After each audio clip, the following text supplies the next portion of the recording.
Bienvenidos a este ciclo de conferencias de las artes, organizado por la Facultad de Artes de la Universidad Nacional y el Centro de Divulgación y Medios de la misma.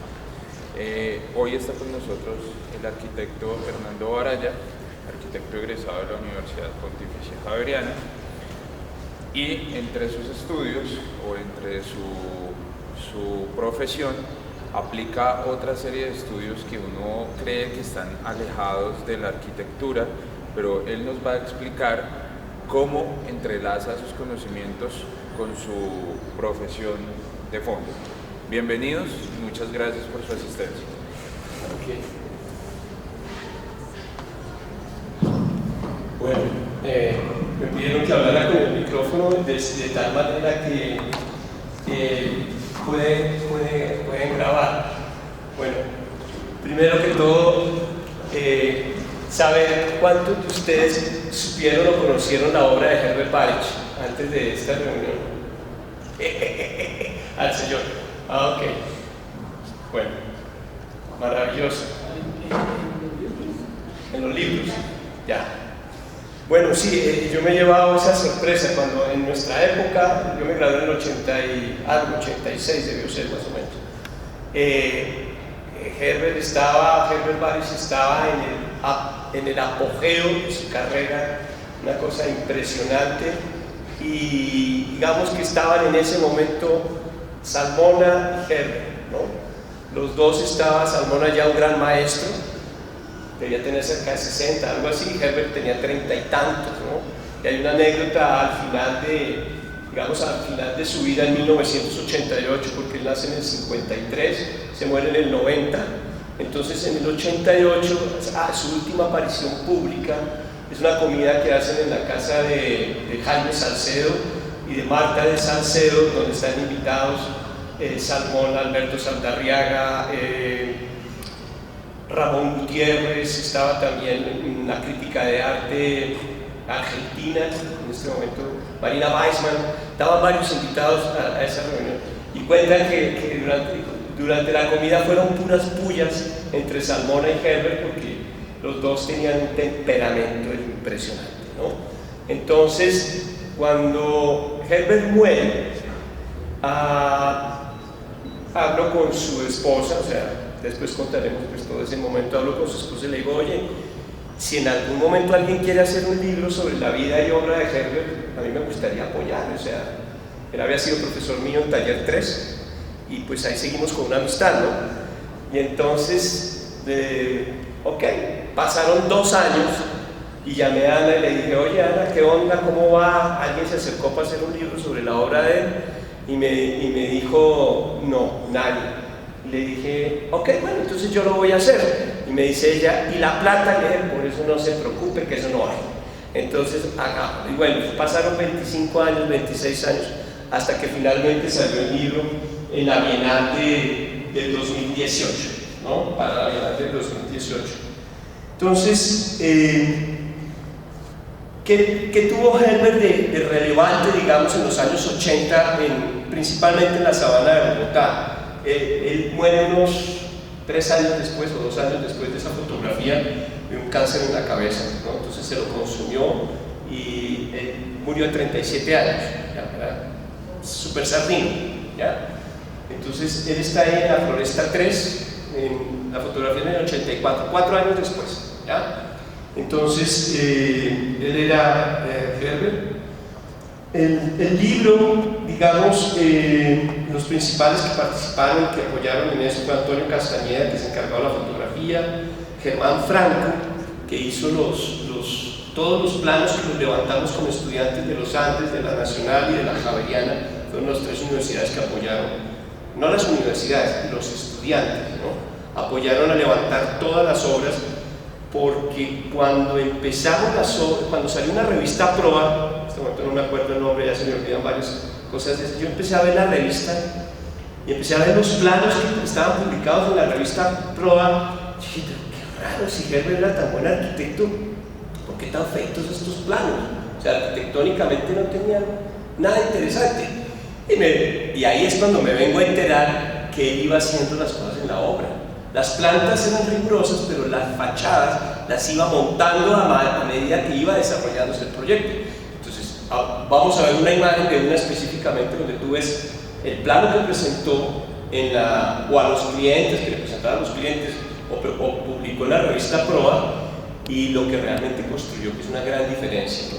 Entonces, Germán Franco dibujó todo, y después Alberto Saldarriaga, porque es que el libro lo empezamos a hacer, o sea, cuando ya llevaba algo de investigación, unos años de trabajo, Villegas se interesó con el proyecto, me invitó a su oficina y empezamos a desarrollar el libro donde Villegas, es cuando yo le presenté el manuscrito y mandé todo, llegó y me dijo: Baraya, lo suyo no es escribir, ¿por qué no contratamos a alguien que escriba la parte de arquitectura? Y fue que entró Alberto Saldarriaga a redactar la parte de toda la descripción arquitectónica y corregimiento. Entonces, por eso está Alberto Saldarriaga ahí. Ahora vamos a escuchar,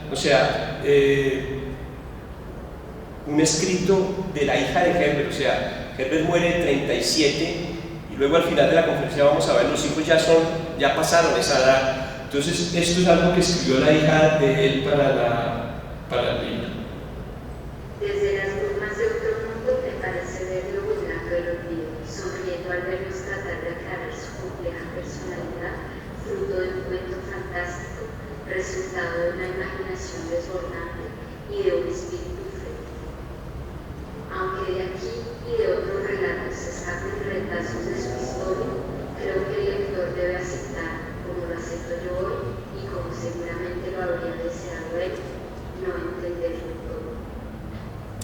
Entonces, ¿qué pasa? Cuando Herbert muere tan joven, a nadie le dejó su legado.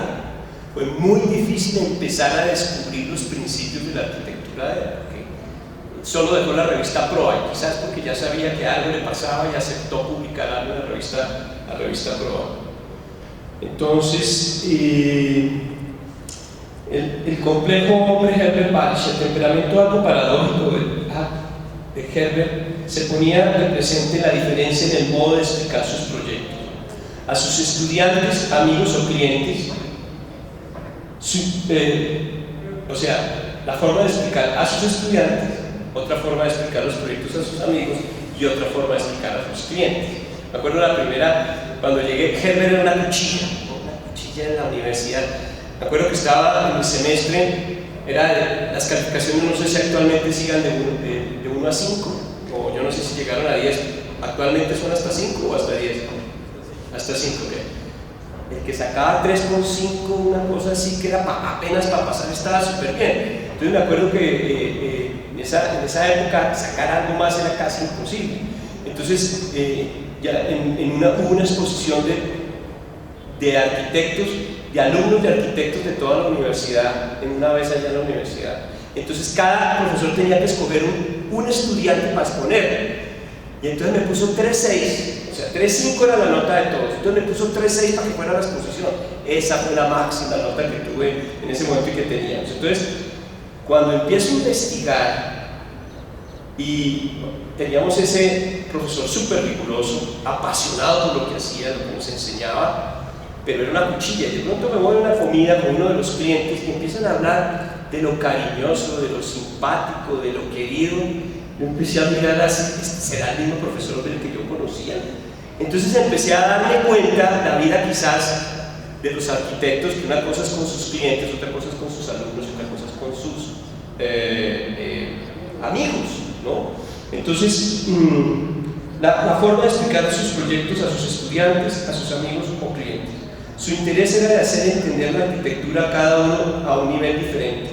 Se podría decir que los estudiantes y amigos les presentaban los fundamentos conceptuales y técnicos, y a los clientes les hablaba de las circunstancias, situaciones e imágenes cercanas a lo que podrían asociar a su propia vida. La verdad era una moneda de 3 caras, ¿no? Era bien complejo esa parte. ¿Perdón? Ya. Herbert quería ser pintor, o sea, no estaba dentro de sus planes llegar, o dentro de la carrera de arquitectura dijo, prefiero ser pintor. Entonces, en medio de todo esto de ser pintor, bueno, ustedes saben que Tadao iba a ser boxeador, ¿verdad? Y Villar Ingles de Vic iba a ser caricaturista.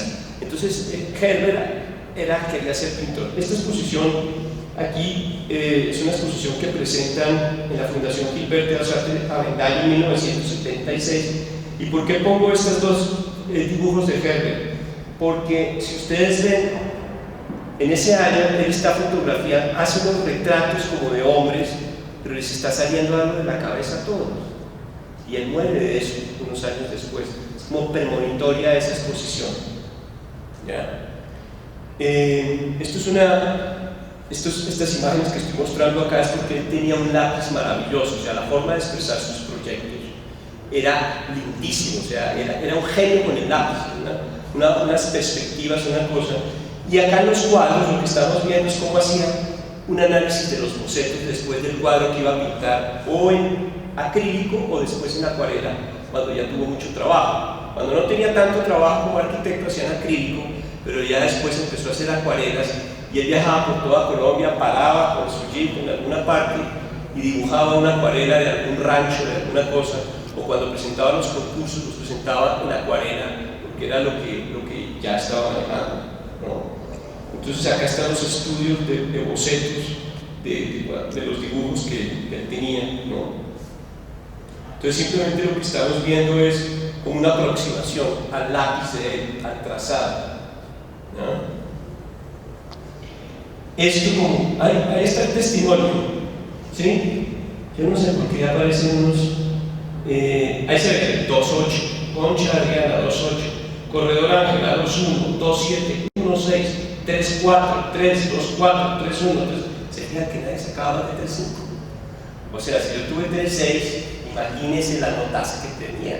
Entonces esa es la forma de empezar, esa es la letra E, y esta fue una de las notas que tenía, ¿no? De estos no sé cuántos se grabaron. Bueno, esta fotografía se la hice a Herbert. Ana, esa es la mamá de sus hijos, se la hice cuando participamos en el concurso del gimnasio moderno, ¿ya? Entonces ese fue el día que estábamos haciendo la investigación, pero lo que quiero que vean es el trazo y escuchar la carta que le escribe a Ana en algún momento de la vida, que ya quedó grabado. ¿Cómo estás vos? Yo, agazapado detrás del lápiz, tratando en vano de que el viento me toque, me mueve, pero su luz entra por la ventana y recorre el dedo que escribe, recordándole al cerebro, a través de los nervios, que el nombre del problema es tiempo. Cada segundo que pasa, prolongándose dentro de su minuto, me duele profundamente.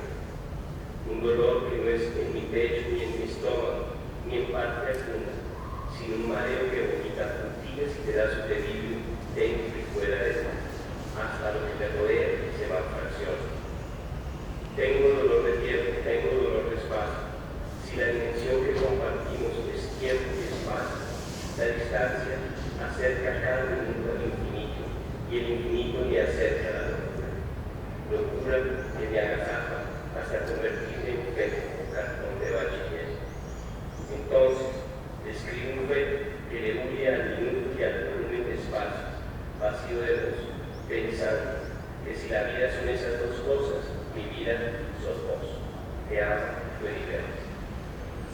Entonces, como ven, lo que escribe es una poesía súper ruda, feto que vomita vidrios por, ¿no? Era supremamente visceral la forma de vivir de Herbert. Bueno, esta es su última morada, ¿no? Cuando fui a buscar los planos y todo esto es en San José de Bavaria, que es una 170 al fondo. Entonces, aquí a la derecha de la fotografía de abajo se ve todo eso que ustedes están viendo. Todo eso que ustedes están viendo son los planos, ¿ya? Ahí hay una serie de legajadores, eso era todo lo que había. Pero ¿por qué montamos esto?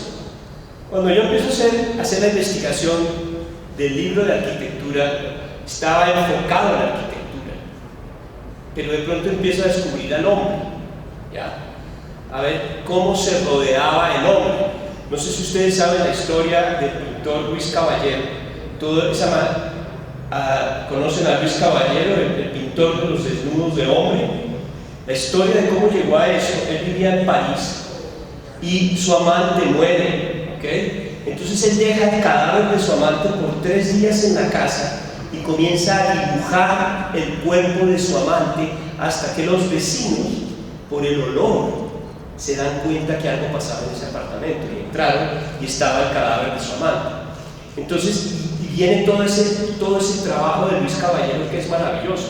Francis Bacon también tenía la vida desgarradora de Francis Bacon, cómo empieza a pintar todos esos cuerpos también transformados.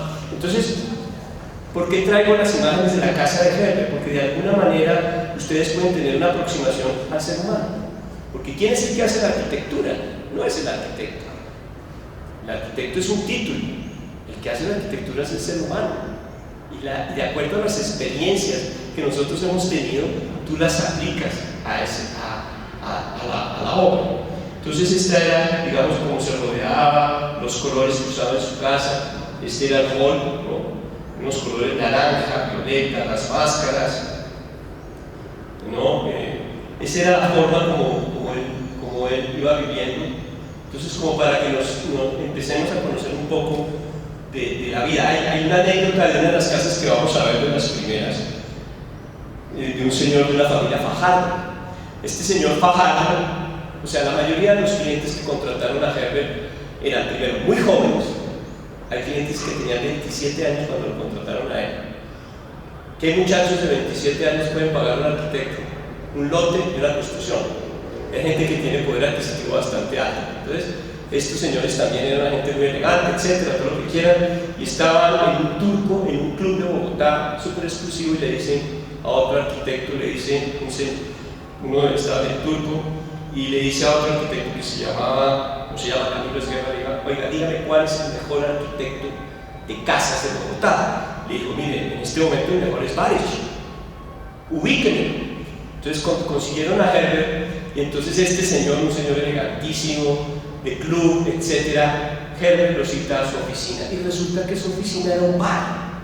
Él tenía un bar en la 11 con 81, y lo cita a hablar de negocios, que se toma un whisky, se toma un vodka, y lo sienta en un bar. Entonces este señor decía, este es el mejor arquitecto en este momento que diseña. Entonces era una forma diferente de llevar la vida, ¿no? Entonces él me contaba, ahí está la casa de sus hijos, como el cuarto de sus hijos, en fin. ¿Ya? Entonces esto es como para dar un contexto. La tesis la pusimos acá porque pues era una forma de hablar de la tesis del arquitecto, con qué se gradúa. La tesis la diseña con Luis Jorge Borland, pero Herbert no la diseña porque era un centro cultural sobre las negritudes en Chapacú, en Cartagena, y Herbert dijo, esto es imposible de diseñar, yo no diseño. Eso me lo contó Borland, pero conociendo el diseño de Borland, conociendo el diseño de Herbert, era verdad, porque esto es mucho más Borland que Herbert. Entonces, esa es la tesis de él, de un centro así de como volumétrico, en fin. Ya, esto es en Floresta 3. La pasión por los círculos, esto es el diseño de un estudio para un pintor en su finca. Entonces, ustedes ven en el dibujo de la izquierda, ahí cómo iba a quedar las villacanares, y ahí ustedes están viendo el trazo. O sea, el tipo no necesitaba renders ni esas cosas, las perspectivas las hacía él mismo, y todo sobre el estudio del pintor en Moravia. Comienza a manejar todas estas bóvedas, etc. Pero si ven el dibujo abajo de la izquierda, toda su inspiración viene de la arquitectura vernácula colombiana, del campesino, muchos viajes a Villa de Leyva, toda esa zona, etc. Y de ahí se inspira, de lo que era el campo y la arquitectura de barro. Y él lo que hace es tomar el barro con la que se hacían los antiguos ranchos y lo saca a la luz pública, o sea, todo lo que él construye es a la vista. Por eso fue tan impresionante su obra, porque él empieza a poner el adobe a la vista cuando en la colonia lo tapaban con pañetes, o sea, para protegerlo de la lluvia. Entonces Herbert dice, no, esto hay que ver el adobe, hay que verlo para todo el mundo, ¿no? Entonces por eso él empieza. Esto es una fotografía de un libro que se llama Shelter, y él se inspira en esto para diseñar una casa en La Calera. ¿Ya? Si ustedes ven esto, estas bóvedas rebajadas, estos lugares como rectos, y diseña esta casa que no se construyó. Esta fue la que presentó en la exposición esa que les estaba yo hablando. Él presentó esta casa, si ustedes ven, están las bóvedas. Esto era para un tipo que se llama, no sé si ya murió, Richard Morgan Stewart, no sé si alguno lo oyó nombrar. Él daba clases de inglés y publicaba en la revista Semana su sistema, era una cosa ahí bien interesante. Él era exagente de la CIA. Yo estudié con él inglés, ¿no? Entonces lo llevaba a uno, él trabajaba en Laos, entre Laos y Vietnam, ¿no? Entonces a uno, el curso de inglés era una semana en su restaurante que queda como hacia Suezca, por allá detrás. Y entonces tú te sientas con él una semana frente a él y él empieza a hablar y a grabar, no sé qué. Yo estaba en la clase tranquilo viendo a él y de pronto algo sobre el teléfono y él tuvo que pararse. Se para el hombre, me da la espalda y ¿qué tenía acá? Su pistola. Claro, el tipo era exagente de la CIA. Aunque estaba dando clases de inglés a un tipo ahí, el tipo nunca dejó de andar armado. Ese era el cliente de Herbert. Bueno, esta es la primera casa que hizo, una de las primeras casas, eso queda en Yerbabuena. El cliente quería un rancho, estilo norteamericano. Eso fue lo que le hicieron. Yo no la conocí por dentro. Los principios de la arquitectura que más son, esto fueron lo que me imaginé después de hablar con todo el mundo, porque como ustedes saben, él murió y a nadie le contó la historia. Entonces, básicamente, la transformación del espíritu del hombre, el respeto de las raíces culturales, la búsqueda del conocimiento a través de los antiguos, eso lo vamos a ver más adelante, la orientación de los espacios respecto a los fenómenos cósmicos, la mimetización, la armonía integracional paisaje respecto a la naturaleza, el complejo de inferioridad de los materiales. Él decía que eso de que materiales nobles para la arquitectura, eso era una falacia, eso era una mentira. Él decía que cualquier material le servía para construir. De hecho, cuando llegó a Guatemala a construir, el papá, el dueño del negocio, lo vamos a ver, el que era el inversionista, permitió que su hijo invitara a Herbert a Guatemala, y llegó a Guatemala a construir un adobe. Y el papá le dijo: usted está loco. Terremoto en 1976, yo no voy a construir eso en adobe. Entonces Herbert le dijo al tipo: fácil, dígame cuál es el segundo material que utilizan acá la gente más pobre. Dijo: el ladrillo, el bloque de cemento. Entonces llega y le dice: dígale a su papá que si no lo deja hacer el bloque de cemento. Entonces llega y le dice: don Arturo Rivera se llama el dueño, ¿usted nos permite hacer este proyecto en bloque de cemento? Claro, haga el bloque de cemento. Lo que el señor no sabía es que lo iban a dejar a la vista. Entonces hicieron el proyecto con bloque de cemento a la vista y el tipo no podía entenderlo. Entonces fue una anécdota. Economía de la construcción, la belleza de lo sencillo, el color popular de Colombia lo aplicaba en todas partes. El rosado fuerte, el azul así como ustedes vieron, dicho, el color popular le apasionaba para la arquitectura. Y la relación con el cliente era un particular sistema de diseño, que lo vamos a ver más adelante. Entonces esta fue esta casa en Providencia la diseñó en octavo semestre, ¿no? Después hizo unas remodelaciones. Para los que conocen la obra de Rueda y Morales, de Carlos Morales, Rueda, y fíjense que tiene él en la época de Universidad de Colombia, él admiraba a Rueda y Morales muchísimo. Sus primeras obras tienen eso. Internacionalmente era Can, ¿no? Le llamaban Papá Can con los compañeros, y Pei. Después contaremos anécdotas sobre Pei y Herbert, ¿ya? Entonces esta es la casa por dentro. Los papás viajaron en una época al África, por eso tienen esos escudos allá a la derecha. Muy pequeñitas, una cosa muy pequeña. ¿Ven? Estas casas, ellos iban a Santana a ver este tipo de construcciones, y en eso se basó para hacer sus primeros proyectos. ¿Ya? Entonces, esta es la primera vivienda personal. Cuando Herbert me lleva allá, me dice, vaya, yo lo llevo allá para que usted no la caje cuando diseñe. Me va a mostrar los errores que yo cometí. Y fuimos a algunas obras, algunas veces me llevó y dice, le voy a mostrar para que usted no cometa esos errores. Entonces, esto para nosotros, esta casa era un mito. O sea, era una locura, no podíamos creer, eran las bóvedas, los espacios grandes, así como muro trombe, eso que calientan hacia adentro. En fin, para nosotros era la pasión más grande del mundo poder conocer esa casa, y además fue la primera obra que hizo. Ahora, para las personas, aquí hay gente muy joven y hay gente que tiene más edad. Los que tenemos más edad sabemos los errores que comete uno cuando es joven construyendo. Imagínense un muchacho de 33 años, 32, construyendo. Los errores que tuvo de situaciones de impermeabilización fueron. Ya de esta casa me contaba el socio que de esta casa salió llorando de la rabia, pues, porque le entraba demasiada agua en uno de los lotes, en uno de los espacios. Ahí están los planos de este proyecto. Todo esto nos tocó hacerlo todo nuevo porque no había planos de nada de eso, ¿no? Si se dan cuenta, una geometría muy pura, ¿no? Ya, las bóvedas, todo esto lo dibujó Germán Franco.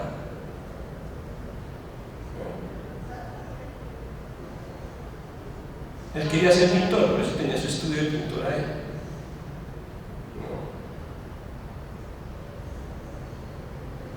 Esta fue una de las primeras, esta es en Cali, en la Buitrera. Son los esquemas que presentó, ¿no? Esta casa se ve en una de las revistas Pro, es una piscina, abajo se ve el corte número 8, es la piscina, tiene 2 patios interiores y tiene cerramientos hacia afuera. Fue una de las primeras veces que vi, súper interesante, porque es un bosque precioso y sin embargo tiene puntos cerrados, porque es un bosque donde hay otros vecinos. Entonces fue cerrando paredes, cosas que en la universidad uno no hacía, que ahí iba a perder seguro, pero es bien interesante este proyecto. Ahí está la explicación del proyecto, la carreta, los techos a 30 grados, es muy ruedas murales. Y esta es la casa, cuando la fotografiamos, así se mantiene actualmente. Bueno, aquí tenemos un análisis, digamos, del tipo de los espacios de Herbert. Había unos espacios que eran totalmente transparentes, como las dos de arriba a la izquierda. Esas son dos casas diferentes en la Floresta, donde tú entras, pero como todo es de cristal, estás adentro, pero crees que estás afuera. Entonces hay total transparencia, la naturaleza te come. Pero si vemos los de abajo, las dos de adobe, ciegan las fachadas, todas en adobe, entonces son cerrados completamente, se abren hacia otro lado, pero son tipos de acceso a las casas. Y esta de la derecha arriba es en la Floresta, donde también tiene como se entra por el techo y después se va desarrollando hacia abajo, ¿no?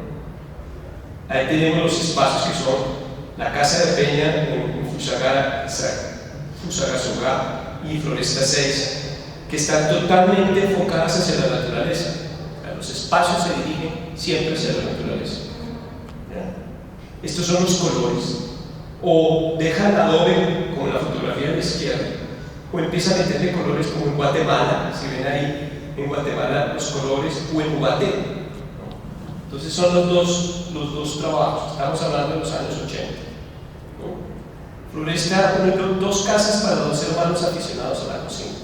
Para los que conocieron, había 2 restaurantes que eran famosos en los años 80, ¿no? Que eran Cactus y Christie's. Eso quedaban, y eran los 2 hermanos que se juntaron, contrataron a Herbert para diseñar sus casas, que salen en esta es la prueba que les decía, la 375. Entonces así lo expresan, ¿no? Bóveda de medio punto para integrar la curvatura de la geometría del cuadrado. Cáscara autoportante, bla bla bla bla bla bla bla bla, que son toda la carreta que Herbert hacía. Él decía que estas casas habían sido basados en el rosetón de Chartres, de la catedral de Chartres, y que con la fórmula de Fibonacci los había traducido. No sé si sea verdad, pero era lo que él decía, ¿no? Esto es, lo que, es la forma de expresar las dos. Después vamos a ver fotografías de esto, ¿no? Cómo tú llegas, para llegar a la casa tienes que pasar por toda la naturaleza autóctona de la sabana. Es precioso. Acá están todos estos dibujos los hizo especialmente para la revista Proa.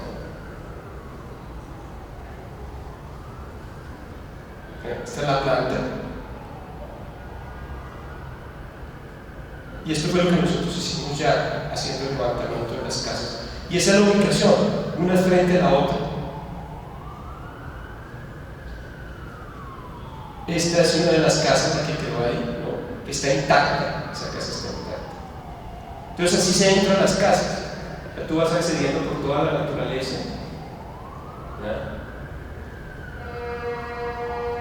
Pasas por estos puentes y así quedan esto es actual, esto es del 2019 más o menos. Estas fotografías son del 2019.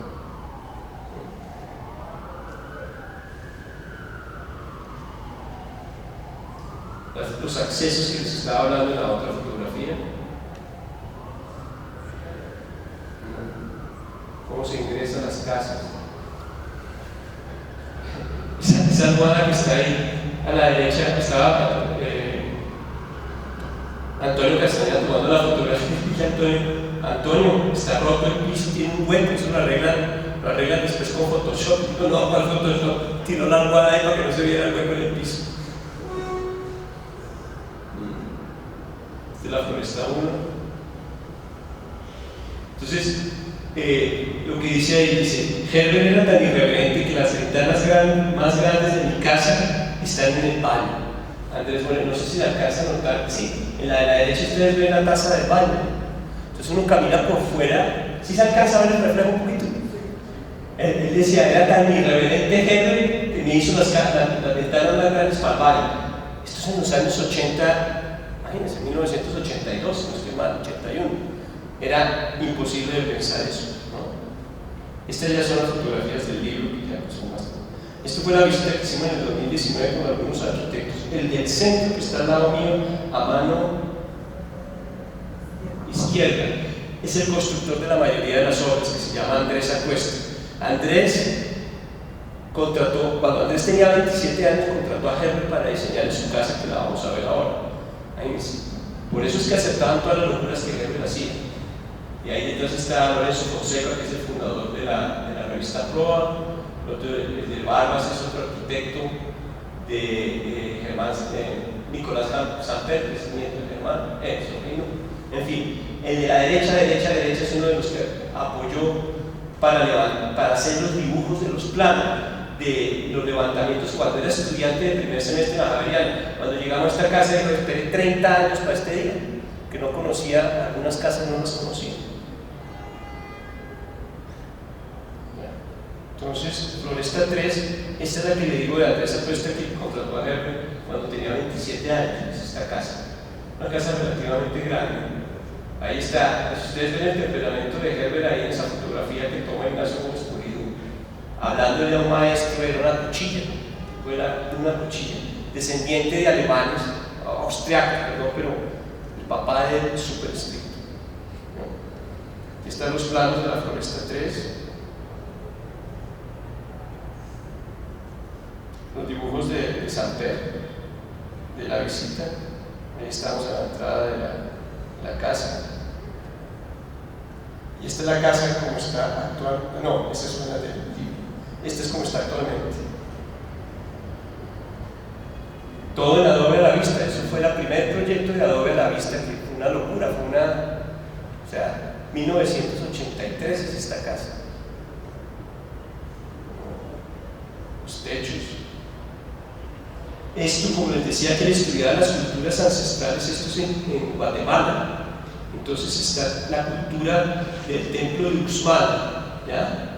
Del gobernador de Uxmal. Entonces él trae, a la izquierda está el templo de Uxmal y a la derecha está la casa de Floresta 3 que Herbert repite esas imágenes, ¿no? Cuarto principal y los colores. Esta fotografía que es del 2019, ese puente lo diseñó Riaño, el papá de Juan Piz González. ¿Se han oído Juan Piz González? El papá se llama Riaño, se me olvidó el nombre. Entonces, Riaño diseña este puente, que era escultor, que era primo de esta gente. Y esta es la casa por dentro. Alberto Riaño se llamaba el escultor. Los detalles que ustedes ven es de Villa de Leyva, la casa del perro. Ahí estamos. La actual dueña es la chica que tiene botas. ¿Sí? ¿Sí ven una chica de botas? Ahí son los actuales dueños que compraron la casa. Floresta 5.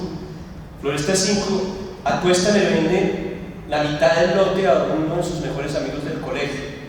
Entonces quedaba al frente de Floresta 3. Entonces Herbert no sabía qué hacer para no dañar la vista de la sabana.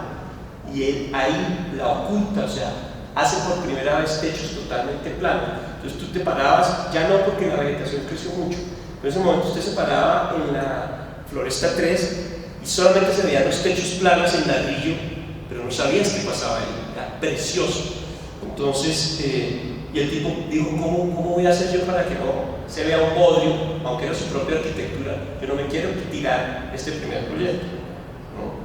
Entonces ahí está Tuesta explicándonos cómo en esa época no estaba, esto es desde Floresta 3 hacia Floresta 5, y ahí está Tuesta explicando cómo no se veía nada, ¿ya? Fue basado en esta arquitectura, el templo de Sol de Palenca en México, y con ese techo es que empieza a producir la casa. Aquí está, finalmente él descubre la forma de poder ocultar la casa. ¿Ya? Unos planos, como ustedes ven, ortogonales. Este es dibujo de Herbert. ¿Ya? Y ahí empiezan a hacer los estudios. Ustedes ven los estudios de cómo se aproxima, cómo se llega, las vigacanal, la escala. A la derecha vemos la escala de la persona frente a la arquitectura. Y también era él era el más crítico con él mismo, ¿no? O sea, en varios dibujos escribe qué cantidad de barrabasada, pues ahí está escribiendo, es tremendo, y escribe Frondio, pero él mismo se escribe esto, está Frondio, claro, no lo hizo. Entonces era como el temperamento, ¿no? Para mostrar eso. Ahí está Herbert hablando con Cristina Pradilla, que era la Floresta 3 en el cierre del tejado de Floresta 5, ¿no? Ahí están hablando de dibujos de San Pedro.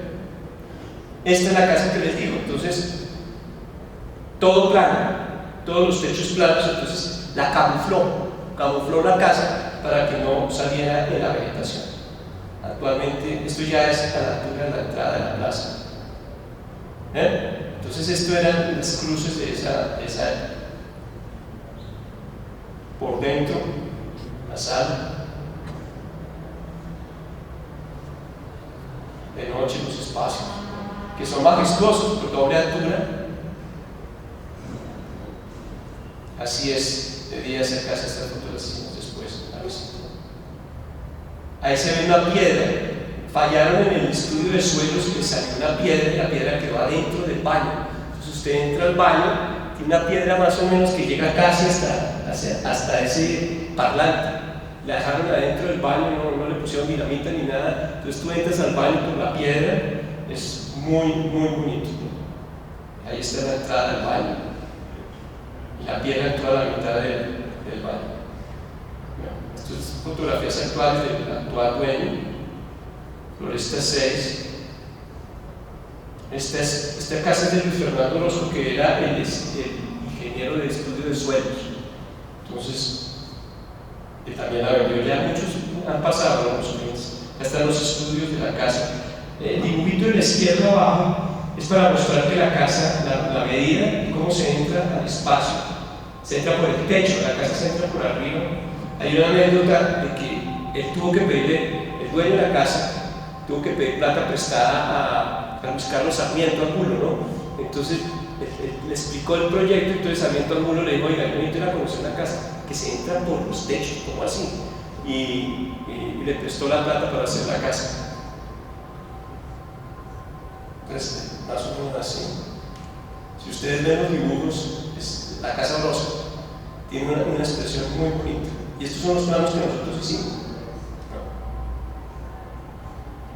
La entrada que les decía, totalmente transparente, y al fondo la sabana de Bogotá. Estas son las vistas adentro de la casa.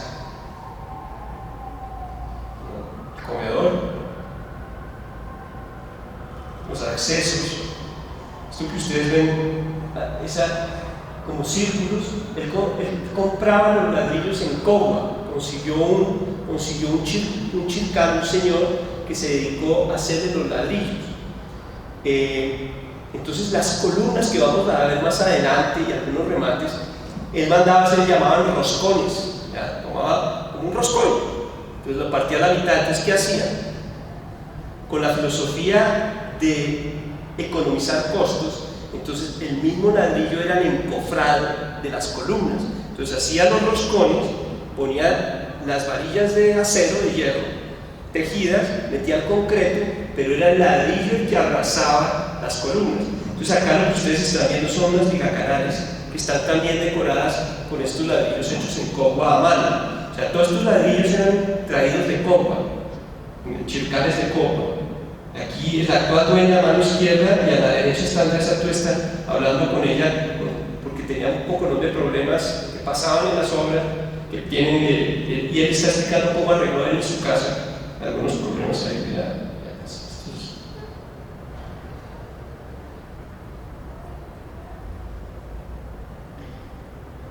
Entonces, los únicos detalles constructivos, o sea, en toda la investigación no encontré un solo plano de detalles constructivos.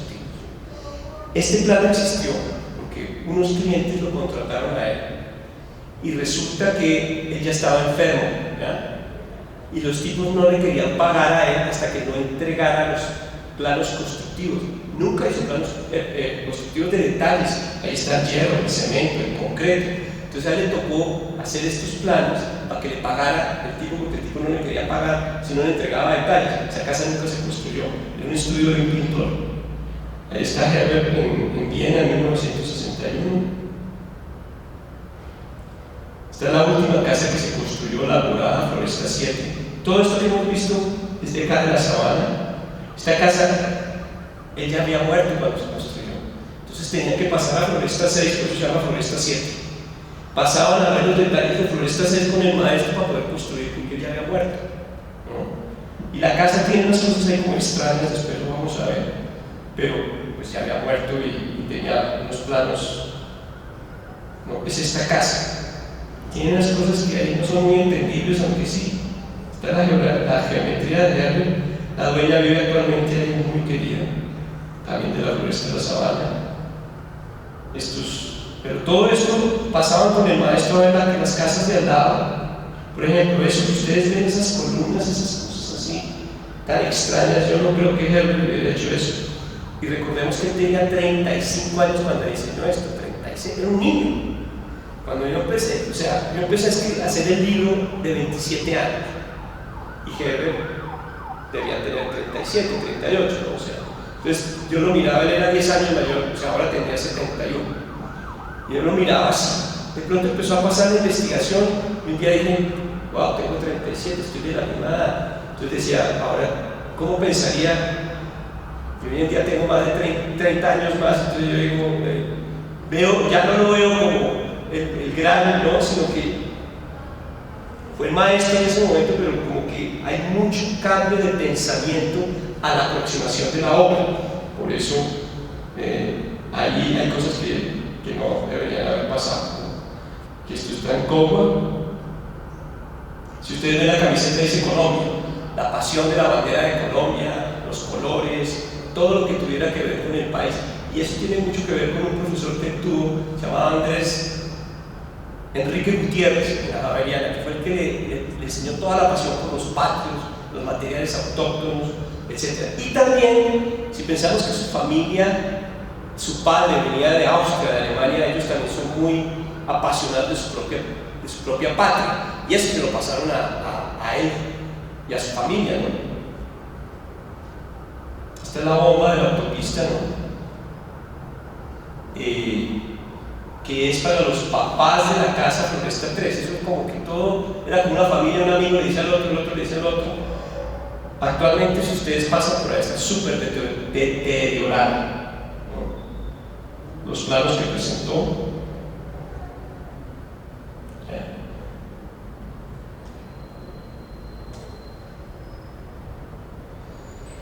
Cuando hicieron estas bóvedas como ustedes no tienen encofrado. Si ustedes se dan cuenta, a mano izquierda, si ven eso se llama bóvedas de rasilla, que es como se hacían las bóvedas en Europa. Van poniendo los ladrillos uno encima del otro, lo dejan así y al otro día no esperan, o sea, es por la forma, por la estructura, que las cargas se van hacia los lados, pero ahí no hay concreto, no hay arranques de concreto, no hay nada, es la propia obra y todavía sigue. Ahora, el problema de las goteras ahí, con los movimientos de tierra, entonces por eso esa fotografía tiene ese valor.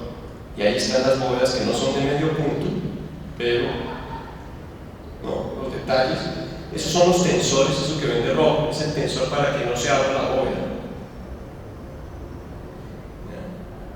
Esta es la historia del tipo que lo citaron a un bar, que esa era la oficina esta es la casa que les voy a mostrar, que lo citaron a un bar, es una casa muy grande. Cuando digo grande es como 600 metros. Son dos casas en realidad, la de los hijos y la de los nietos y la de los abuelos. A la derecha, perdón, a la izquierda son los abuelos y a la derecha son los hijos. Entonces ahí están los estudios del proyecto. Todos los dibujos que Herbert iba aproximando, si ustedes se ven, hay una cantidad de trazos. Son mucho más entretenidos estos dibujos que los planos finales. Se dan cuenta, esto parece una iglesia, una entrada de esas, a los atrios de las iglesias, esto es igualito, ¿no? De la entrada en los pueblos acá de Cundinamarca. Entonces, no, eso parece un pueblo, pero lo que está haciendo es un proyecto. Ahí está el estudio a la izquierda arriba la forma de entrar a la casa. Se entra por un puente que debe tener más o menos unos 7 metros, y es así de ancho, es como de 1 metro de ancho. Tú caminas por un puente y es pura maleza al lado y lado, y arriba se ve como una claraboya, ¿no? Y no hay fotografía de eso porque no se veía nada, porque tú entras por un bosque. Entonces, por eso se buscó ese dibujo. A ver si el puente se ve acá. No está. Ahí se ve el corte del puente arriba, ¿sí se dan cuenta? Arriba, esa es la entrada de la casa. Entonces tú entras como por un patio. O sea, es bien emocionante eso. En el corte de abajo, en el tercero de abajo, el puente está a la altura del puente, ¿verdad? Que va entrando y da sobre un patio cerrado donde está lleno hoy en día eso siempre es un bosque. Entonces tú entras a un espacio y recorres el bosque por medio de circulaciones transparentes, ¿ya? Así estaba la casa cuando la fotografié en el 90, ¿no? Pero esta casa queda cerca del río Bogotá. El problema del adobe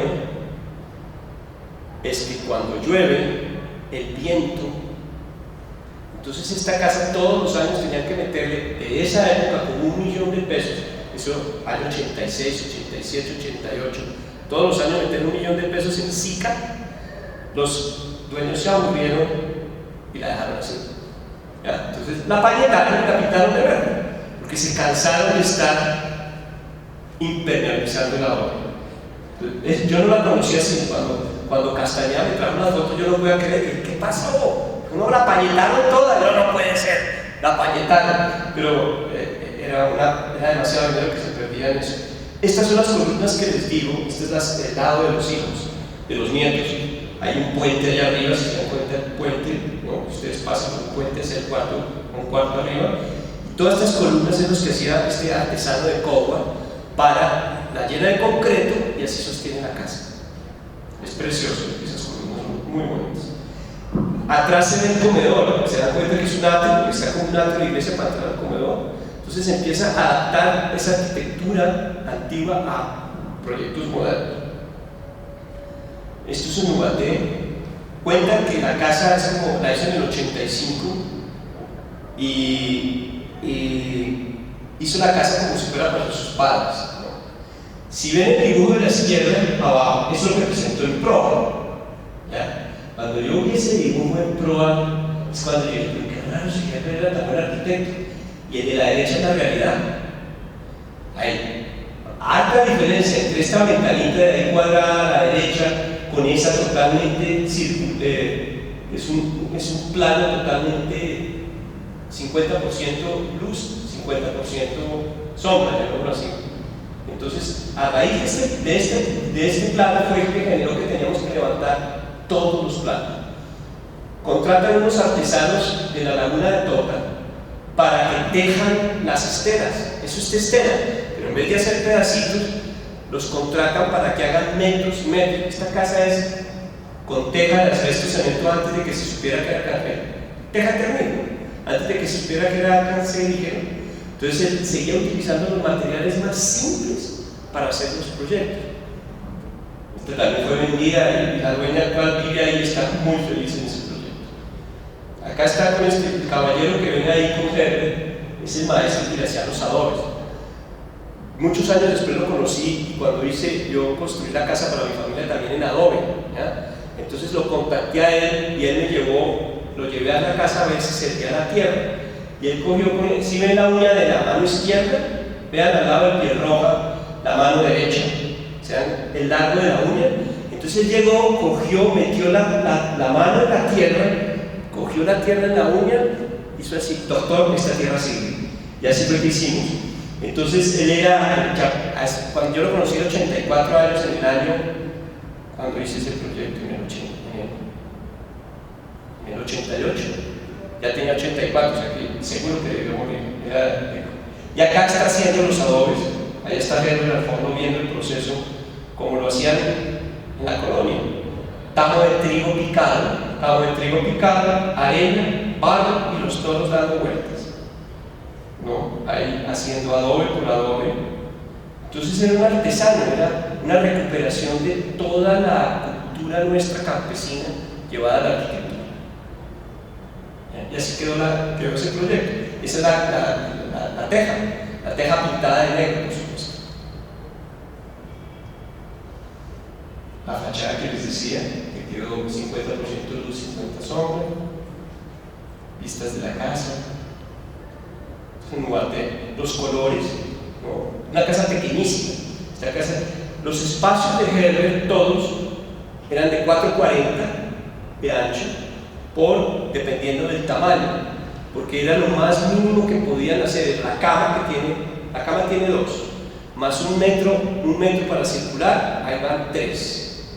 Y después viene el closet de 60, ahí va 360, más los muros daba 440, era como el multiplicador tenía ese. Entonces son casas muy pequeñas, son los adobes secándose. Los dos espacios que les digo, los transparentes y los cerrados. ¿Ya? Esta casa tiene una historia, yo no sé qué les contó a los dueños. Les dijo a los dueños que hacían los techos bajitos para calentar la casa en el Silga. La casa es hirviendo, ¿ya? Es verdad, pero la realidad es lo que dice así. O sea, al dueño no le contó esa historia. Herbert había visto hace poco una película de gnomos, quienes para entrar a sus casas debían bajar las orejas. Entonces él dijo, yo quiero diseñar una casa chiquita para que los gnomos cuando entren agachen las orejas. Entonces le hizo esta casa así bajitica, pero les dijo que era por el clima, pero la verdad es que quería hacerla para los gnomos, ¿no? Entonces esos son, aquí están los dibujos de esa casa en Campo Verde, en el Silga, ¿no? Hacen los planos bajiticos. Con este proyecto se comienza a hacer espacios que arrancan más o menos a 1.15. El espacio arranca a 1.15, ¿sí? A esta altura. Este es el proyecto que tiene 2 pisos, ¿ya? Los planos,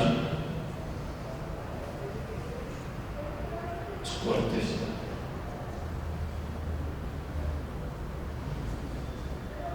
¿Ya? Entonces, esta fotografía la tomó Herbert. El cliente tenía X sitio, pero era en el Silga y era muy frío. Duraron 6 meses yéndonos todos los domingos al terreno a buscar un microclima. Después de 6 meses, Herbert encontró ese bosque y dijo, este bosque va a taparle todo el viento, vamos a construir ahí. Entonces, después de 6 meses, él le dice a los clientes, miren, nos vamos a hacer en este lugar. Y por eso esa foto la hizo él, esa es del año 88. Si ven, las vertes de la chimenea versus los espacios bajitos. Arranca desde bien abajo. Esto es como me contaban que era como el juego ese que se hace con las manos de origami. Tú coges y haces así. Entonces él quería hacer el techo igual. Entonces es un techo que pareciera origami. Esta es la historia de Guatemala en el lago Atitlán, entre el 86 y el 88. Allí es que le descubren la enfermedad. Estos eran los proyectos, esto lo hizo Antonio Manrique, él es profesor en los Andes, pero era compañero en la Javeriana. Ahí está la perspectiva de Antonio. A la izquierda está un proyecto que se iba a hacer, que después se construyó. Y el que hizo Herbert es el de la derecha. ¿Ya? Son las perspectivas, así quedó el proyecto. Ahí se ve la expresión, la figura humana. ¿Ya? Los planos, ¿no?, de rigor.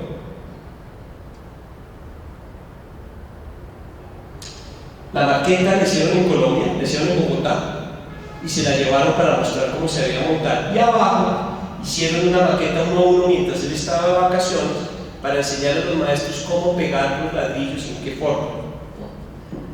Quedó como un depósito. Y así quedó el proyecto. Esto fue lo que el señor, cuando lo vio, no podía creer que iba a quedar a la vista el bloque de cemento a la vista. Claro, en estos ladrillos, pero fue porque el señor no quería construir nada. Después el hijo se reveló al papá y construyó un proyecto en adorno. Entonces, este dibujo, si ustedes ven aquí el techo, ¿verdad? Y ven que está abajo de la cornisa, de la parte de arriba, ¿no es cierto? Entonces la anécdota es que Herbert estaba con Rivera, que es antropólogo, con Alberto Rivera, viendo desde el segundo piso ese detalle. Entonces estaba así y le dijo, oiga Rivera, esto es un cáncer en la cabeza. Qué cajada que me fui ahí, porque la cornisa debía a la misma altura. Y el tipo dijo, no, estaba ahí. Y le dijo así, y esa noche le dio la primera convulsión, y ahí comienza toda su historia del cáncer en la cabeza. ¿No? El lago Atitlán, ¿no? La fotografía la ponemos porque tiene esos reflejos que lo hace ver lindísimo. Este proyecto es un tiempo compartido, esos hoteles de tiempo compartido, que tú alquilas una semana, el siguiente año la misma semana, el siguiente año. Entonces es como una plaza donde comparten todos los de tiempo compartido. Esta es la plaza. Las de atrás son de 2 pisos para poder ver el lago. Esta fotografía es para poder ver el lago. Es como la película, ¿no? Allá está el lago. Los detalles por dentro, las del segundo piso, primer piso a la derecha. No, todo esto, pues, o sea, son detalles constructivos. Y esta fue la que se diseñó en el 86, Herbert muere en el 88, en el 90, ¿no? Pero la construyeron en el 93. Entonces tuvieron que contratar a un arquitecto guatemalteco para terminar. Entonces tiene unos detalles extraños, por ejemplo, todas las juntas. Esta es la historia urbanísticamente, la idea es haber hecho una calle muy delgadita para que la gente fuera urbana, era un patio urbano. ¿Por qué? Porque el dueño quería poner casitas por todo el terreno, repartir las casitas. Y Herbert dijo, no, venga, vamos a juntar las casas en un lugar para tener más espacio verde. Entonces esos lugares eran como mini calles o mini plazas, para que hubiera vida entre los vecinos. Entonces por eso esta se llama la calle de Entre Ríos. O sea, el ancho de esa calle, ahí por la fotografía es más o menos de aquí hasta allá. Está la casa 1, la de frente, son cosas muy cercanas. No se ven las ventanas contra la ventana porque al frente de la ventana hay un patio, es como un ajedrez, ¿no? Entonces, ahí están los dibujos de ese proyecto. Choi quiere decir demonio, no sé por qué puso esa palabra ahí. Choi, ¿ya?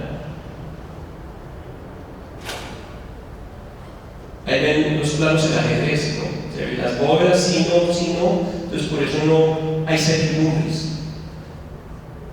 Y eso lo repite en Santana, el proyecto acá. Aquí está el dibujo de la calle, ¿se dan cuenta que es delgadita la calle? Entonces la gente comparte. Estas fotografías las hice cuando estaba en obra en el año 93. ¿Ya?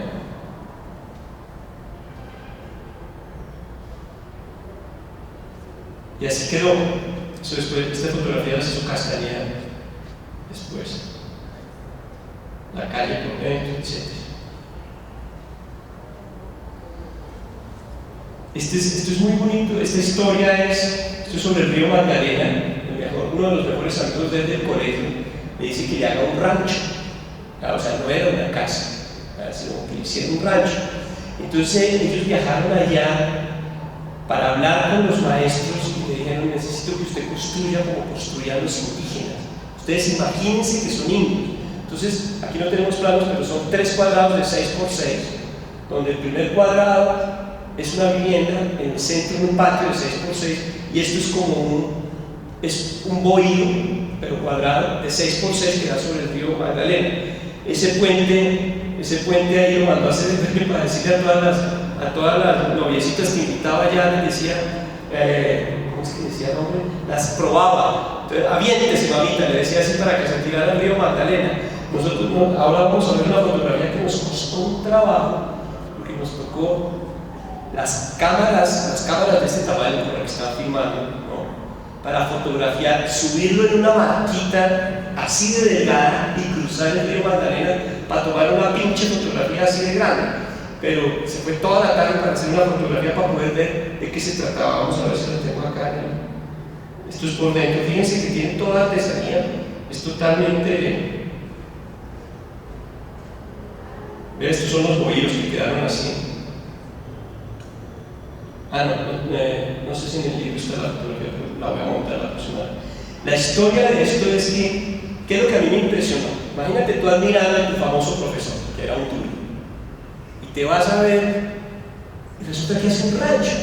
El arquitecto se quita su ego, deja todo el ego del arquitecto de lado y permite que se haga un rancho sin ninguna pretensión arquitectónica. Cero. Esto podría ser esta fotografía aquí.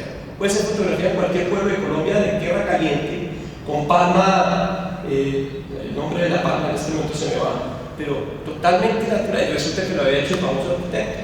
Entonces, por eso tiene valor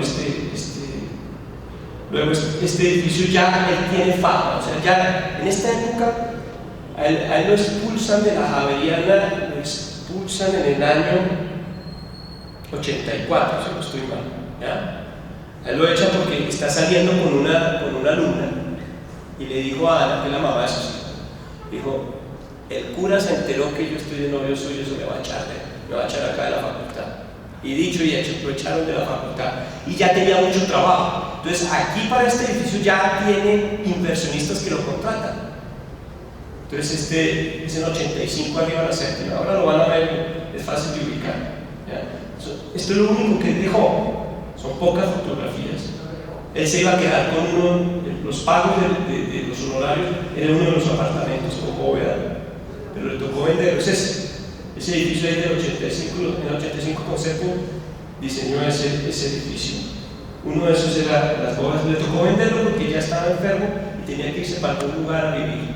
Entonces se lo vendió a Samuel Moreno. Conjunto Santana se iba a llamar el Tesoro del Pirata, después quedó con un nombre diferente. ¿Ya? Es este conjunto en Santana. En realidad él diseña el concepto, pero los detalles los hace un compañero que ya estaba bien enfermo. Entonces así queda. Es un conjunto como de casas. Concursos, entonces está el del Gimnasio Moderno, que lo ganó Rueda Morales para el Centro Cultural del Gimnasio Moderno. Está la expresión, que es el que digo que estábamos participando. Entonces, ¿qué hace Herbert? A la derecha está la iglesia, esa, ¿no? Que es toda circular. Y entonces Herbert lo que hace es enterrar enterrar el proyecto, ¿no? Para que pase desapercibido ante la arquitectura del gimnasio moderno. Entonces, cuando lo plantea, yo llego y le digo a Herbert, oiga, ¿usted cree que usted se va a ganar ese proyecto? Eso no hay plata para hacer eso. Y me dice Herbert así: el que quiera chaqueta de gamuza, que la pague. Me importó 5. ¿Comprendieron el concepto en esa época, ponerse chaqueta? Los arquitectos usaban en esa época era la chaqueta de gamuza, que es una chaqueta de cuero muy fino. Hoy en día nadie usa eso. Es un cuero, una chaqueta es costosísima. Y los arquitectos les gustaba vestirse así en esa época. Entonces él dice: el que quiera pagar chaqueta de gamuza, un buen proyecto, que lo pague. Obviamente no se ganó el concurso, pero no tenía ningún interés. Él lo que quería era hacer un planteamiento. Entonces entierra el proyecto. Este concurso, o sea, el único dibujo que tenemos es este, porque quería mostrar cómo está enterrado en el gimnasio moderno, y todo esto está dibujado por él, ¿no? Esta aproximación es porque se va a otro concurso a hacer algo más o menos así. Ecopetrol quiere hacer su sede en Bucaramanga. Entonces el tipo, Herbert Richards, dice: ok, vamos a hacerles el edificio y vamos a meter, ellos que hacen oleoducto tirándose todo el país, entonces vamos a meter a los ingenieros dentro de un oleoducto. Entonces lo que hizo un edificio era un oleoducto para meter a los ingenieros ahí. Por supuesto tampoco se ganó el concurso. Obvio, ahí están los diseños. Si se dan cuenta que es como un edificio con un tubo, era para repetir el oleoducto, para que ellos aprendieran lo que se siente estar dentro de un oleoducto. Muy irónico. Hizo tremendo proyecto. Este es el terreno, ¿no? Y ese es ahí están el famoso proyecto que presentó en Bucaramanga como un oleoducto. ¿Ven? A él no le importa, él no estaba haciendo para ganarse, pero siempre tenía las ideas primero que otra cosa.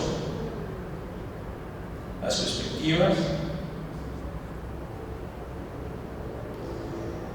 Armero, bueno, para ustedes, los que somos más viejitos, reconocemos esa fotografía que fue impresionante, los cuantos días vivió Mayra hasta que murió, ¿no? Entonces eso fue en Armero.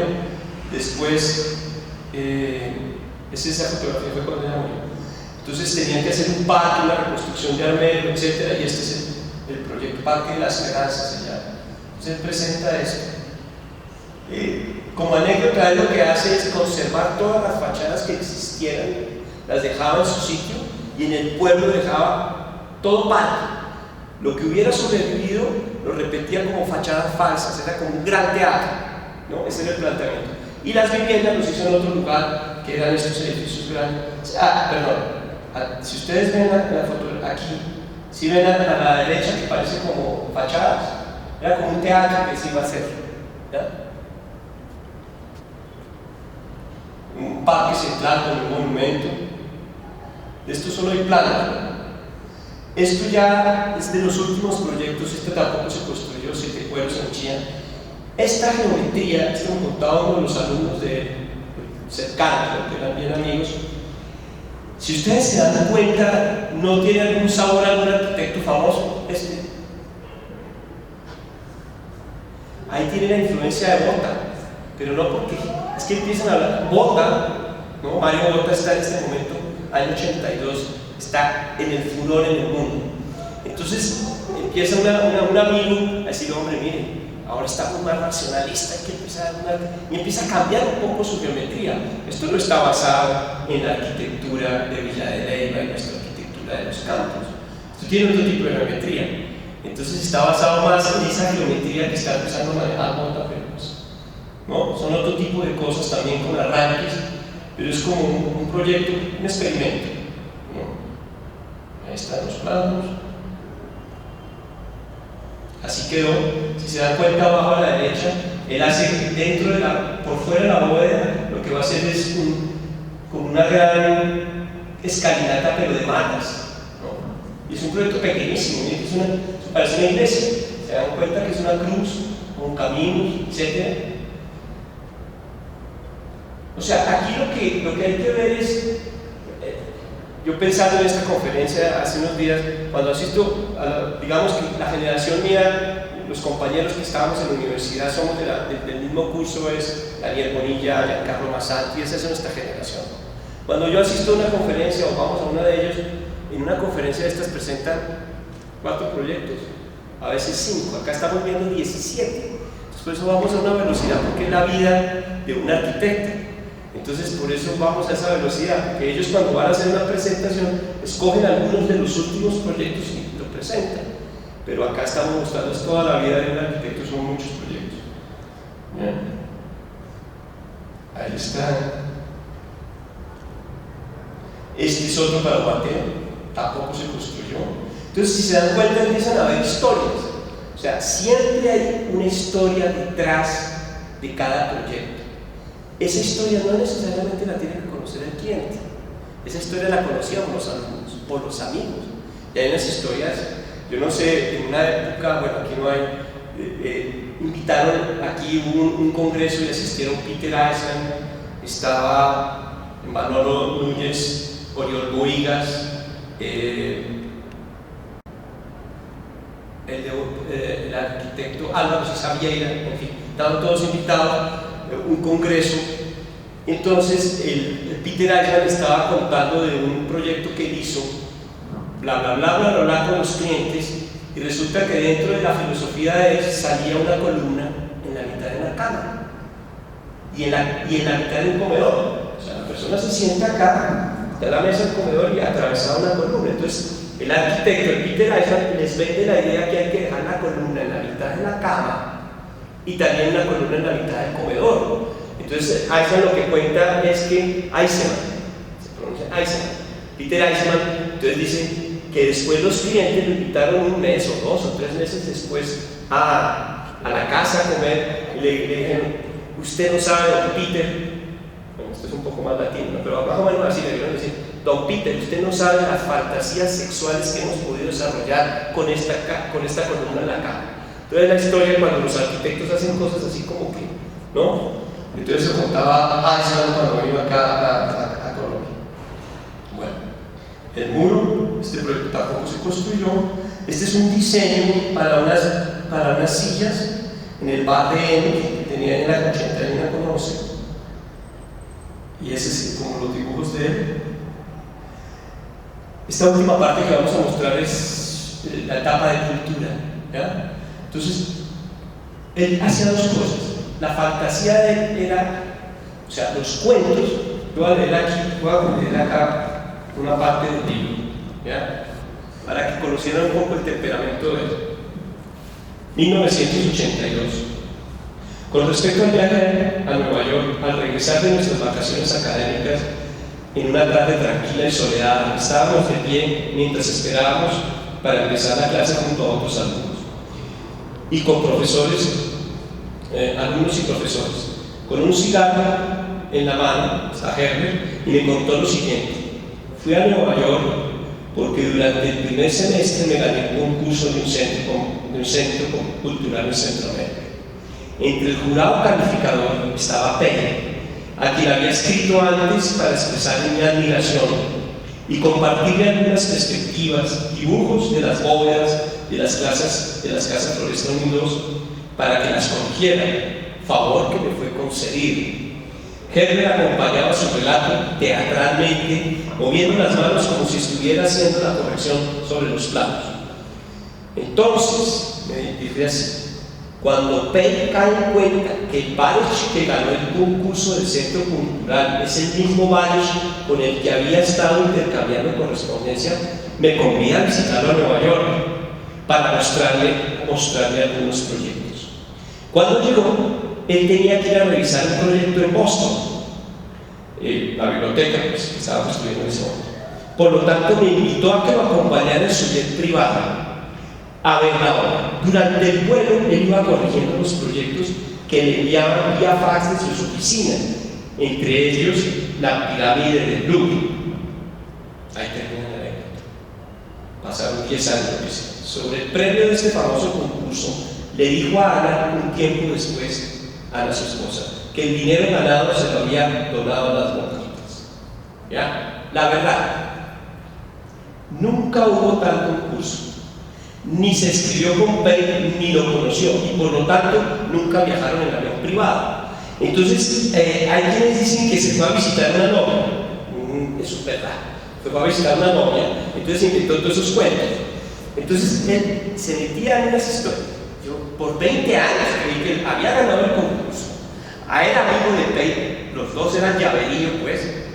Era pura carrera. Luego el hermano, el único que está vivo ahora, porque todos los demás murieron, eran menores que él, me contó que llegó un día a la casa y Herbert empezó a contarle: oiga, ¿sabe lo que me pasó? Me pasó esto, me pasó esto, me pasó lo otro, esto. No, una cosa así, fantástica. Entonces el hermano, wow, vivió todo eso, sí, pasó eso, no sé qué. Ok, pasó el tiempo y el hermano estaba en la casa de los papás, tomó un libro de Henry Miller, cogió el libro y se puso a leer. De pronto lee el libro y era todo lo que Henry le había dicho que le había pasado, era lo que había pasado en el libro. Entonces llevaba esas historias, se las metía a él y se lo contaba, y se ponía todo el cuento. Entonces, esa es la forma, por eso es que la hija de él, que es la que hace ese diálogo al principio, cuenta de ese temperamento que era tan paradójico, digámoslo así. Entonces, los dibujos de él unos son de verdades y otras cosas son de inventado, de paisajes creados en su imaginación. Esto es un paisaje creado en la imaginación, ¿ya? Los otros son estos, que son de Chircales. Ustedes ven Chircales. Estas son las acuarelas.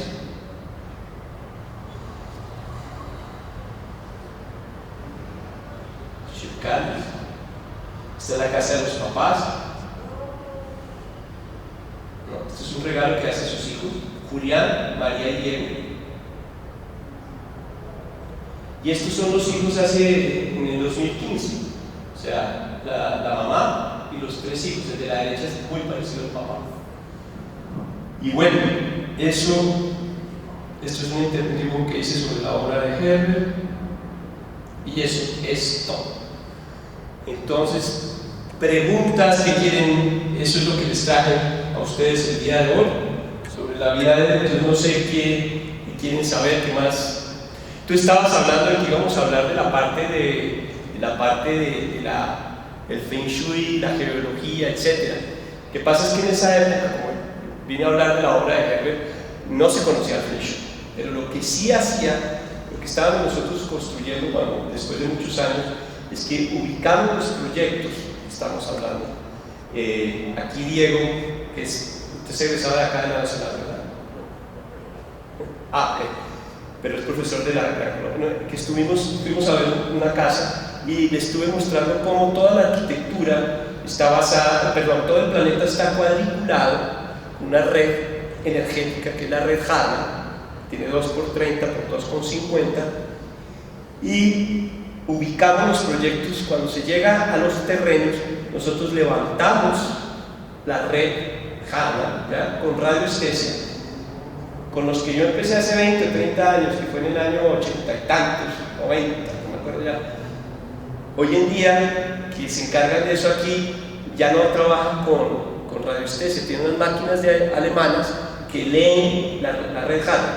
Pero para resumirles, lo que hacemos antes de construir es levantar una red Harman, que es un cuadrado de 230 por 250, vemos que no haya corrientes de agua debajo, y ubicamos ahí los sitios de espacio donde no te van a hacer daño, y hacemos las pruebas, de donde está la red Harman. La próxima semana vamos a dar una conferencia en la Gran Colombia y ahí podemos hacer ese ejercicio, y es donde tú levantas la red Harman y están los cruces Harman. Ahí tú no debes construir, o sea, si construyes con una corriente de agua y duermes ahí, pierdes toda la energía.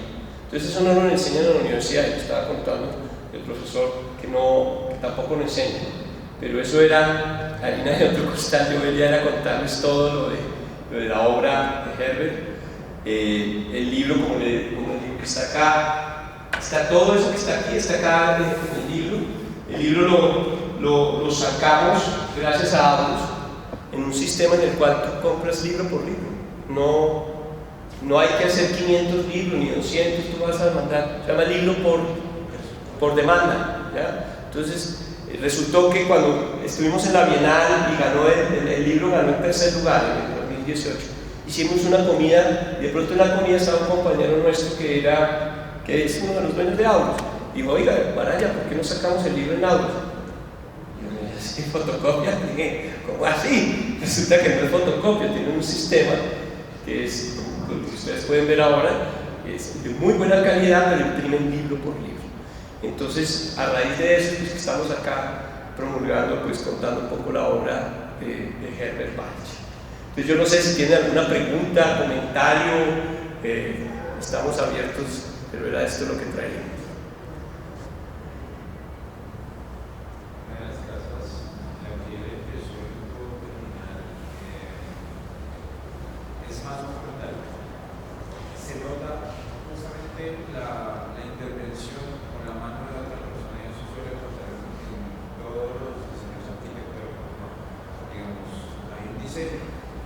Tal vez la persona no lo alcanza a terminar, viene alguien que se asume que por su escuela puede llegar a terminar la idea de aquel que falleció, pero igual se ve la mano de otra persona. Sí, aquí para que quede grabado, están diciendo que se notan algunos planos de que dejan algunos proyectos quedan arrancados y otra persona los termina, y efectivamente pasó en algunos proyectos de eso. El año pasado pude ir mi hija mayor vive en Buenos Aires, entonces fui a visitarla, nos quedamos ahí 2 semanas y me fui a conocer la casa de la Cubuchet, de Le Corbusier, ¿no? Y ahí está la anécdota del arquitecto que la construyó, que en este momento es muy famoso porque tiene una casa circular sobre una casa de un puente. No sé si es Aenzo Williams, creo que se llama. Pero la anécdota, hay 2 anécdotas. Amancio Williams, gracias. Amancio Williams fue el que construyó y tuvo serios problemas con Le Corbusier porque Amancio Williams metió bastante la mano en ese proyecto. Pero lo que les quiero contar es que, ¿saben por qué escogieron a Amancio Williams?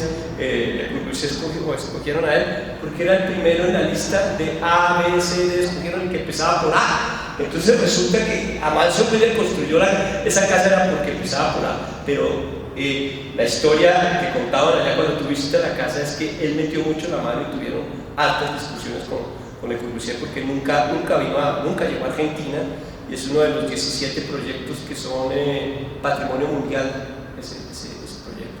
Entonces, sí, efectivamente ahí se nota en algunos proyectos la mano de él. ¿Alguna otra pregunta? Sí. Vos al principio hablabas de unas constantes en la arquitectura de Herbert, entre ellas hablabas de la relación con el cliente.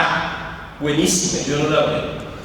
Cuando empecé gracias por eso, la constante, el último punto era una relación especial con los clientes, ¿no? Entonces, lo primero es que cuando yo empecé a preguntarle, empezó la investigación, ¿no? Decirle cliente al cliente era un insulto, porque todos se sentían amigos de él, o sea, íntimos amigos. Pero era bien interesante cómo él, cuando ustedes comiencen para los que son más jóvenes, empiecen a irrumpir en la vida de una persona que te contrata, tú te vuelves casi como el amante de la señora, el amante del señor y el amante de los hijos, porque empiezas a vivir de tan cerca sus intimidades que te vuelves parte de la familia por una época. Entonces, todos los clientes, el 90%, porque ya los que fueron que contrataban como inversionistas, pues no, fue el edificio de Santana y el edificio del 85, pero todos los demás muy amigos de él. Entonces, por ejemplo, al principio era típico que tú te llama una persona para hacer un proyecto, te pague o no, digámoslo así, te contrata, ya vemos lo que te contrata, y tú haces tus dibujos y vas y se lo presentas al cliente, ¿no? Eso es lo típico. Herbert no dibujaba si el cliente no estaba al lado de él sentado.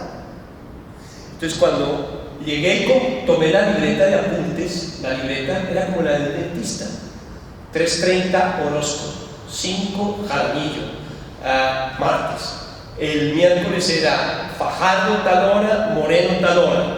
Atendía a 2 clientes en la tarde y si no venía el cliente, ese día no había diseño.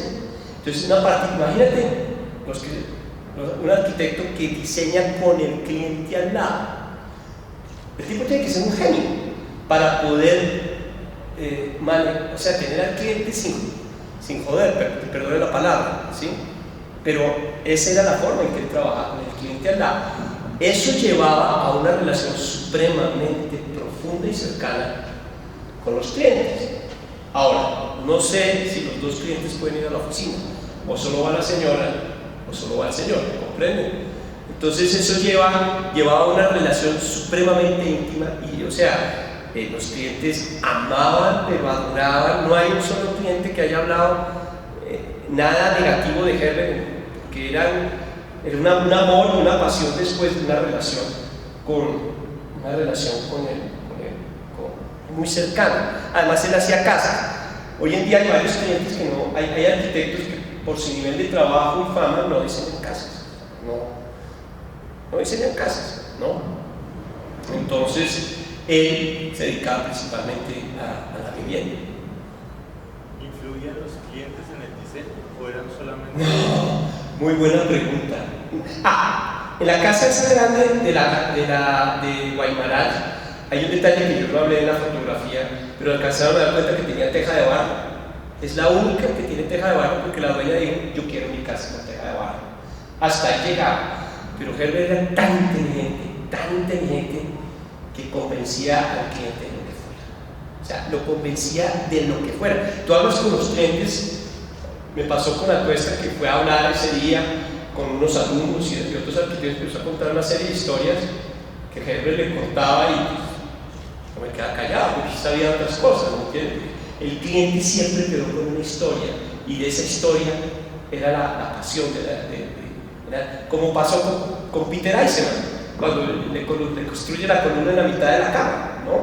Y el cliente sigue feliz con no sé cómo es vivir con la columna en la mitad de la cama, ya, pero entonces no lo influían tanto. O sea, él sabía darle la vuelta. Ahora, cliente es cliente. Mientras estaban haciendo esa pregunta, hay un documental, no sé si ustedes lo han visto, que se llama The Journey of a Son. El hijo de Louis Kahn hizo una película sobre la obra. Louis Kahn tuvo 3 mujeres, ¿ya? 3 matrimonios, y a todos los atendía, ¿ya? Entonces, el hijo menor del último murió. Su papá murió, Louis Kahn murió cuando él tenía 11 años. No lo conoció. Entonces, cuando ya se fue adulto, decidió hacer un documental. Lo que quiero contar, que es interesante de ese video, es lo que habla Doshi. ¿Se acuerdan que Doshi ganó el Pritzker? Doshi, Pei habla en ese documental. Y ellos hablan de cómo Pei tenía un rigor, o él habla de cómo Kahn no sabía manejar a sus clientes, Pei sí sabía manejar a los clientes, el Doshi habla del cliente de una manera. A lo que quiero llegar es ver a los grandes arquitectos hablando de cómo se enfrentan a un cliente, que es súper interesante, ¿no? O sea, es súper interesante porque tú ves tremendos monstruos, pero cómo acuden al llamado del cliente. Yo tuve una experiencia, hice una pequeña casa en Valdivia, en Chile, muy pequeñita, y de pronto la cliente llegó y dijo: no, es que yo quiero hacer no sé qué, hice cuándo. Y yo le dije: eso va a ser una embarrada. Pero me quedé callado y dije: que lo disfrute, ¿no? O sea, si ella quiere hacer, que lo disfrute. Después se dio cuenta del error y llega y me dice: pero ¿cómo me dejaste hacer eso? Y le dije: aló, tú eras la dueña. Pero no me debiste dejar hacer eso, ¿ya? Ahí viene una historia, ahí viene, o sea, cuando tú te enfrentas a los clientes ya tiene otra historia. ¿Alguna otra pregunta? ¿Comentario? Ok, entonces son bienvenidos a la otra, será casi lo mismo, pero igual de pronto voy a hacer la experiencia de la red Harman allá, etc. Bueno, eso es todo, perfecto, muchas gracias por la invitación.